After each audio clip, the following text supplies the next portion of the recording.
Texas ਦੇ ਵਿੱਚ ਜੋ 2 ਕੈਂਡੀਡੇਟ ਹੈਗੇ, ਇੱਕ ਰਿਪਬਲਿਕਨ ਸੈਨੇਟ ਦੇ ਲਈ ਤੇ ਇੱਕ ਡੈਮੋਕ੍ਰੇਟ, ਉਹ ਕਾਫੀ ਕੰਟਰੋਵਰਸੀ ਦਾ ਹਿੱਸਾ ਬਣਦੇ ਜਾ ਰਹੇ ਹੈਗੇ ਆ। Stephen Colbert late night show ਕਰਦੇ ਆ ਸੀਬੀਐਸ ਤੇ। ਉਹਨਾਂ ਨੇ ਜੇਮਸ ਟੋਲਰੀਕੋ ਜਾਂ ਸੋ ਉਹਦੀ ਇੰਟਰਵਿਊ ਕਰਨੀ ਸੀ। ਉਹਦੀ ਇੰਟਰਵਿਊ ਉਹਨਾਂ ਨੇ ਸੀਬੀਐਸ ਦੇ ਵਕੀਲ ਜੀ ਨੂੰ ਕਹਿਤਾ ਵੀ ਨਹੀਂ ਤੁਸੀਂ ਕਰ ਨਹੀਂ ਸਕਦੇ, ਕਿਉਂਕਿ ਐਫਸੀਸੀ ਨੇ ਕੋਈ ਪਹਿਲਾਂ ਰੂਲ ਪਾਇਆ ਵੀ ਜੇ ਤੁਸੀਂ ਇੱਕ ਕੈਂਡੀਡੇਟ ਨੂੰ ਦਿੰਨੇ ਟਾਈਮ ਤੇ ਦੂਸਰੇ ਨੂੰ ਵੀ ਤੁਹਾਨੂੰ ਦੇਣਾ ਪੈਣਾ ਹੈਗਾ ਆ। ਸੋ ਉਹ ਕਾਫੀ ਕੰਟਰੋਵਰਸੀ ਚੱਲੀ ਆ। ਉਹ ਤੋਂ ਬਿਨਾ ਜਿਹੜਾ ਰਿਪਬਲਿਕਨ ਕੈਂਡੀਡੇਟ ਹੈਗਾ ਆ, ਉਹ ਨਾ ਆਪਣੀ ਕੰਟਰੋਵਰਸੀ ਸ਼ੁਰੂ ਕੀਤੀ ਉਹ ਹੈਗੀ ਆ ਕਾਰਲੋਸ ਟਰੀਸੀਓ, ਜੋ ਰਿਪਬਲਿਕਨ ਐਕਟਿਵਿਸਟ ਹੈਗਾ ਡੈਲਸ ਦੇ ਵਿੱਚ। ਉਹਨੇ ਇਹ ਕਿਹਾ ਵੀ ਜਿਹੜਾ 90 ਫੁੱਟ ਉੱਚਾ ਤੁਸੀਂ ਹਨੂਮਾਨ ਦਾ ਬਣਾਇਆ ਸਟੈਚੂ, ਇਹ ਤਾਂ ਪਈ third world aliens are slowly taking over Texas and America.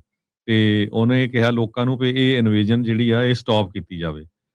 ਸੋ ਜਿਹੜੇ ਭਾਰਤੀ ਮੂਲ ਦੇ ਲੋਕ ਹੈਗੇ ਆ, ਇੰਡੀਅਨ ਆ, ਉਹਨਾਂ ਨੇ ਇਹ ਕਿਹਾ ਵੀ ਇਹ ਜਿਹੜਾ ਪੰਚਲੋਹਾ ਹਨੂਮਾਨ ਦਾ ਜੋ ਸਟੈਚੂ ਬਣਾਇਆ ਗਿਆ ਹੈਗਾ ਆ, ਇਹ ਪ੍ਰਾਈਵੇਟ ਪ੍ਰਾਪਰਟੀ ਤੇ ਆ। ਅਸੀਂ ਪ੍ਰਾਈਵੇਟ ਖਰੀਦ ਕੇ ਆਪਣੇ ਪੈਸਿਆਂ ਨਾਲ ਬਣਾਇਆ, ਕਿਸੇ ਨੂੰ ਕੀ ਜਿਹੜੀ ਆ ਇਹਦੇ ਵਿੱਚ ਪ੍ਰੋਬਲਮ ਹੋਣੀ ਚਾਹੀਦੀ ਹੈਗੀ ਆ। ਪਰ ਕਹਿੰਦੇ ਵੀ ਇਹ ਇੱਕ ਤਰ੍ਹਾਂ ਨਾਲ ਸਾਡਾ spiritual Appy centre of piece ਹੈਗਾ ਆ। ਸੋ ਇੰਡੀਅਨ ਅਮਰੀਕਨਸ ਉਸ ਦੇ ਕਾਫੀ ਜ਼ਿਆਦਾ ਹੁਣ ਇਸ ਟਾਈਮ ਦੇ ਉੱਤੇ ਵਿਰੋਧ ਕਰ ਰਹੇ ਆ। ਪਰ ਹਰ ਰੋਜ਼ ਜੋ ਟੈਕਸਸ ਦੇ ਵਿੱਚ ਲੈ ਕੇ ਜਿਹੜੀ ਇਹ ਐਂਟੀ ਇਮੀਗ੍ਰੈਂਟ ਹੇਟ ਕਹਿ ਸਕਦੇ ਆ, ਉਹ ਕਾਫੀ ਜ਼ਿਆਦਾ ਵੱਧ ਰਹੀ ਹੈਗੀ ਆ। ਆਪਾਂ ਫ੍ਰਿਸਕੋ ਟਾਊਨ ਦੀ ਵੀ ਜਿਹੜੀ ਗੱਲਬਾਤ ਕੀਤੀ ਸੀ ਪਿਛਲੇ ਦਿਨਾਂ ਦੇ ਵਿੱਚ, ਵੀ ਕਿਸ ਤਰ੍ਹਾਂ ਉੱਥੇ ਉਹ ਕਹਿੰਦੇ ਜੀ ਇਹ ਤਾਂ 33% ਹੋ ਗਿਆ, ਇਹਨਾਂ ਨੇ ਟੇਕ ਓਵਰ ਕਰ ਲਿਆ ਹੈਗਾ। ਸੋ ਇਹ ਦੋਨੋਂ ਜਿਹੜੇ ਸੈਨੇਟ ਦੇ ਕੈਂਡੀਡੇਟ ਹੈਗੇ ਆ ਟੋਟਲੀ ਆਪੋਜ਼ਿਟ ਆ, ਤੇ ਹੁਣ ਇੱਕ ਤਰ੍ਹਾਂ ਨਾਲ ਕਹਿੰਦੇ ਕਲਚਰ ਵਾਰ ਜਿਹੜੀ ਆ ਉੱਥੇ ਸ਼ੁਰੂ ਹੋਈ ਹੈਗੀ ਜੀ।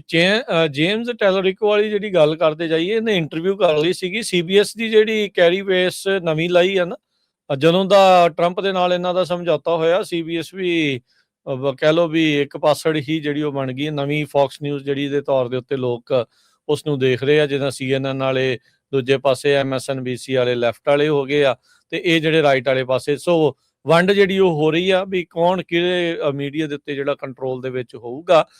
ਪਰ ਜਿਹੜਾ ਸਟੀਵਨ ਕੋਲਬਰਟ ਆ, ਉਸਨੇ ਆਪਣੇ ਜਿਹੜਾ ਕੇਬਲ ਨਿਊਜ਼ ਦੇ ਉੱਤੇ ਜਿਹੜਾ ਚੱਲਿਆ ਹਰਜੋਤ ਸਿੰਘ ਜੀ, ਉਹਦੇ ਵਿੱਚ ਤਾਂ ਉਹਨੇ ਉਹ ਨਹੀਂ ਜਾਣ ਦਿੱਤੀ, ਪਰ ਉਹਨੇ ਆਪਣੇ ਹੀ ਜਿਹੜੇ ਅਦਾਰੇ ਨੂੰ ਚੰਗਾ ਭੰਡਿਆ ਹੈਗਾ ਵੀ ਇਹ ਕੀ ਇੱਕ ਹਿਸਾਬ ਦੇ ਨਾਲ BS ਹੈਗੀ ਆ।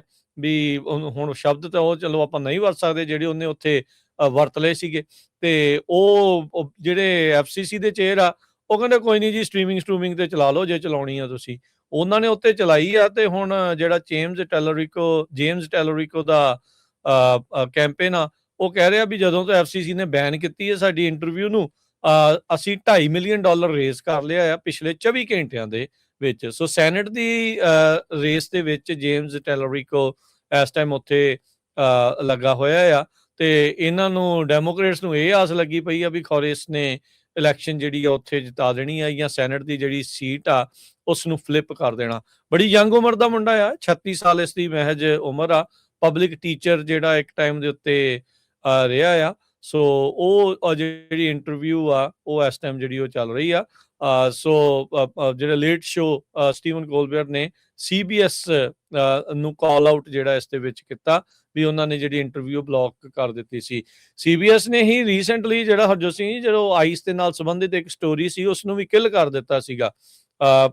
ਖਾਸ ਕਰਕੇ ਜਿਹੜੀ 60 ਮਿੰਟਸ ਦੀ ਜਿਹੜੀ ਅੱਜ ਦੀ ਨਹੀਂ, ਪਿਛਲੇ ਕਈ ਦਹਾਕਿਆਂ ਤੋਂ ਜੋ ਰਨ ਕਰਦੇ ਸੀਗੇ, ਉਹਨਾਂ ਨੂੰ ਜਿਹੜਾ ਉਹ ਜਿਹੜੀ ਸਟੋਰੀ ਆ ਉਹ ਕਿਲ ਕਰ ਦਿੱਤੀ ਸੀ, ਚੱਲਣ ਜਿਹੜੀ ਉਹ ਨਹੀਂ ਸੀ ਦਿੱਤੀ।